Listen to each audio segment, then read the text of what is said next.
Hey everybody, my name is Mikey Trudel, and this is a podcast for computer science and assignment 4. What I'll be talking about today is technology and basically how it's impacted the film industry and exactly what it's evolved into today, so like what's come out of it. So let's get started. As far as film goes, we've made it a long way from what it used to be.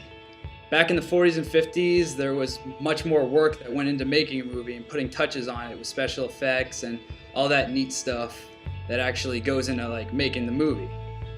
Like even watching movies back in the day was difficult without like visiting an actual movie theater. But luckily, technology has come a long way and it's caught up with us, so we can like deal with it. Alright, so when making a movie back in the old days, they had to use cameras that shot 16mm film. They were very heavy and hard to work with, very bulky. The quality of the film was also less than good, and in order to play back the shots that you would record, you'd have to take out the film and you have to load it onto a projector to actually watch it back, so you couldn't until like you're in the editing room. This also made movie making a lot more expensive because every time you would screw up a shot, you would have to pay for some more film. So even editing was a pretty big chore for filmmakers because in order for them to actually edit, they had to take out the film rolls and load them onto like an old like just editing station, and then what they would do from there was manually cut them with scissors, and they'd have to tape them back together. And not like today, they don't have any like special software to make awesome special effects. So doing all that stuff was a lot more difficult to make it look legit. So the movies that were made were high budget at the time, and the movies very rarely made more than what it actually cost to make the film because there was no DVD or VHS for sale because this stuff didn't exist back then. So yeah, we have definitely come far away from where we actually used to be.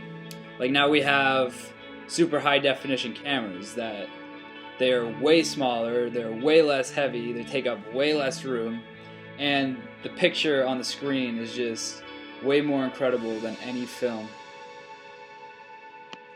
We've also come from watching TV on really old CRT televisions to the new HD, LCD, and LED screens, which take up way less space, and the picture quality on it is way better. Movie making is also starting to rely more on hard drives instead of actual film, making it more cheap and giving the filmmakers the option to recap their shots, and if they don't like it, they can just erase it without wasting any space. The editing process has probably taken the best turn in terms of technology. Since computers have advanced over the years, this has made it possible for editing to use amazing programs like Final Cut Studio and also Avid. And you can completely change the look and feel of your video just by these programs. VHS and DVDs are something that we also have that they didn't have back in the day, which this makes it possible for us to actually own movies, whereas people didn't used to be able to watch movies at home. I'm sure in a few years technology is going to be even better than it is now, but as for now, I'm pretty satisfied where we are, and I think so is everybody else. So that concludes my show for today. Tune in next time